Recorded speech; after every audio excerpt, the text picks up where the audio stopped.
Honored with the Arthur Ashe Courage Award at the ESPYs. Did she deserve it? Was it the right choice? Here she was last night on ABC. Take a look. All across the world, at this very moment, there are young people coming to terms with being transgender. They're learning that they're different, and they're trying to figure out how to handle that on top of every other problem that a teenager has. They're getting bullied. They're getting beaten up. They're getting murdered, and they're committing suicide. But this transition has been harder on me than anything I could imagine. And that's the case for so many others besides me. For that reason alone, trans people deserve something vital. They deserve your respect. I'd like to thank, personally, my buddy Diane. You know, you can only tell your story the first time once, and Diane, you did it so authentically and so gracefully.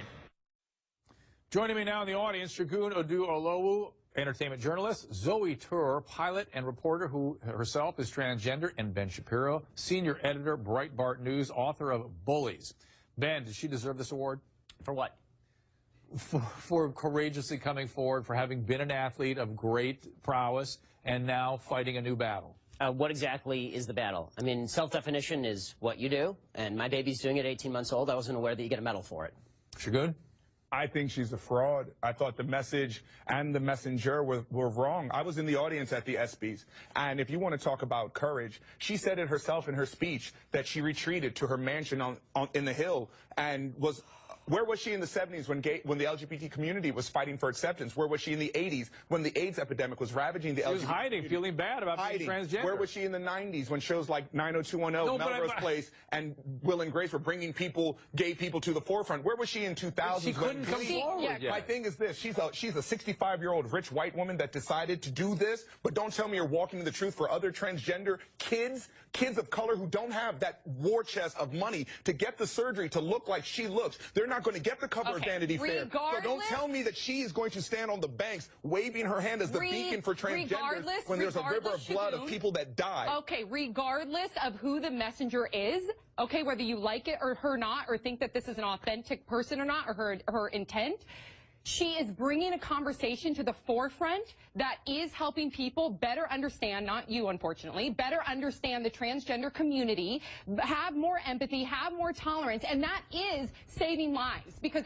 as she stated, there are so many transgender youths and adults that are victims of violence, that are beat up, that are bullied because of the discrimination. So thank God that now she is mainstreaming it so people can better understand it and have tolerance. Sam, that's dead wrong.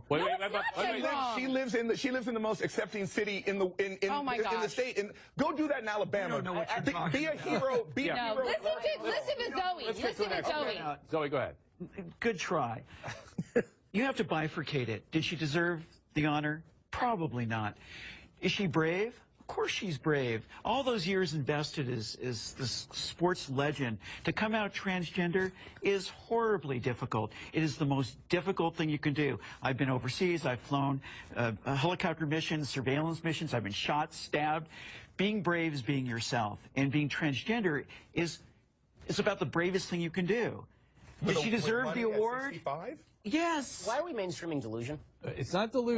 Why would you call it delusion? Because Caitlyn Jenner, I'll call him Caitlyn Jenner. No, because it's her. You're not being polite to the pronouns. Because disrespectful. Okay, forget about the disrespect. Facts don't care about your feelings. It turns out that every chromosome, every cell in Caitlyn Jenner's body is male with the exception of some of his sperm cells. It turns out that his brain structure is male. It turns out that he still has all of his male appendages. How he feels on the inside is irrelevant to the question of his biological sex. I don't agree with that. I'm not on that train. I'm not on that train. She wants to be called she. I'm going to call her she.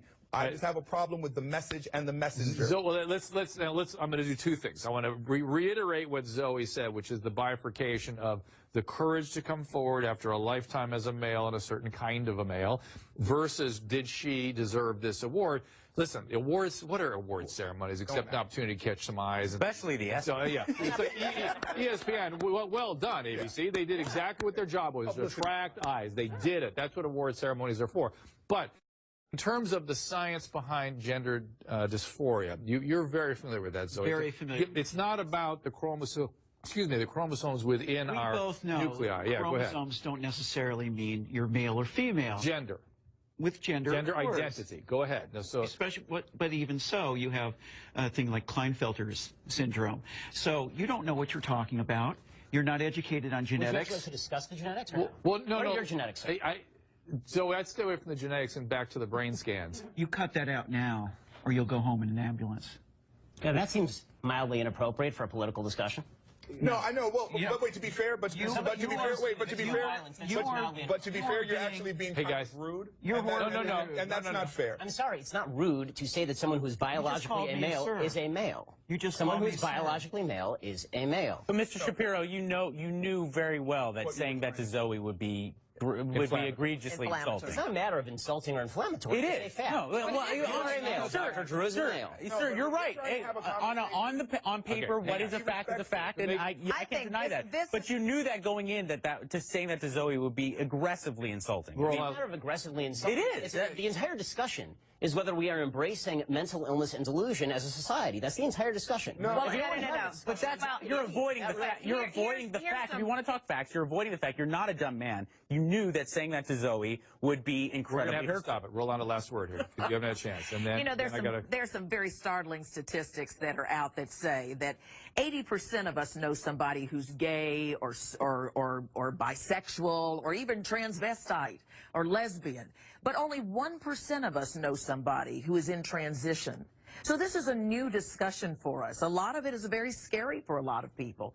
But that's, I think, whether we agree with the whole Caitlyn transition or not, the reality is that we are in a state as humanity right now where we need to exercise a little bit more tolerance. We need to understand the things that we don't understand a bit more. Instead of making inflammatory comments, maybe we have a little bit more tolerance. That's what I think. We'll keep this going. We'll keep it going, but later we're going to no aggression, no violence. We're going to Caitlyn Jenner. She was honored with the Arthur Ashe Courage Award last night at the ESPYs. There's speculation that the award was payback for having given Diane Sawyer her first interview with Jenner on ABC and ESPN are part of the same corporation, of course, the Disney family.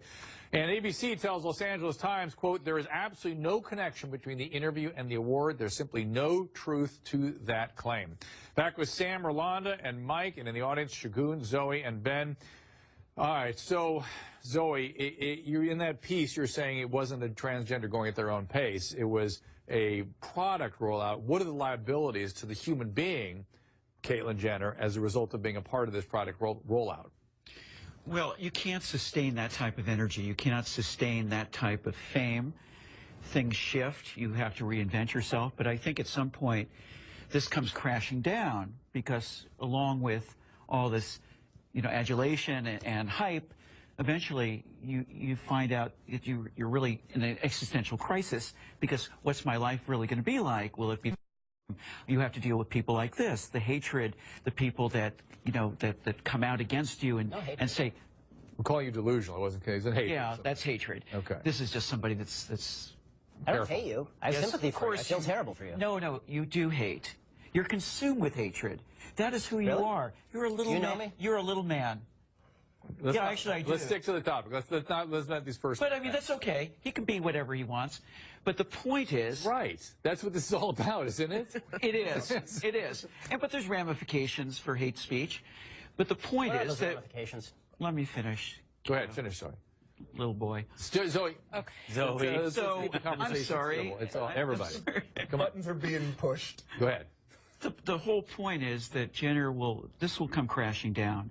Okay. Well, like in other reality shows, I saw a Facebook post where there was 30 reality shows that contestants or participants who had died within a year or two of their shows, and I was scrolling through that on Facebook. Something like 85% of them was suicide. Right. It's incredible. It's like kind of becoming the quarterback before you've ever even played football. Yeah. There's a definite kind of build up to getting that type of attention. And now this too, in the face of all these tremendous changes in who this person is and their life and their lifestyle and their family issues, all that is sort of now around this arousal of the... Caitlyn's built for it. I really do. This is let's not forget, this is a world-class athlete who's dealt with pressure her entire life, who knows how to speak to herself and pump herself up, who knows the difference between perseverance more than any other person that's a non-athlete. I think that this is her mission in life.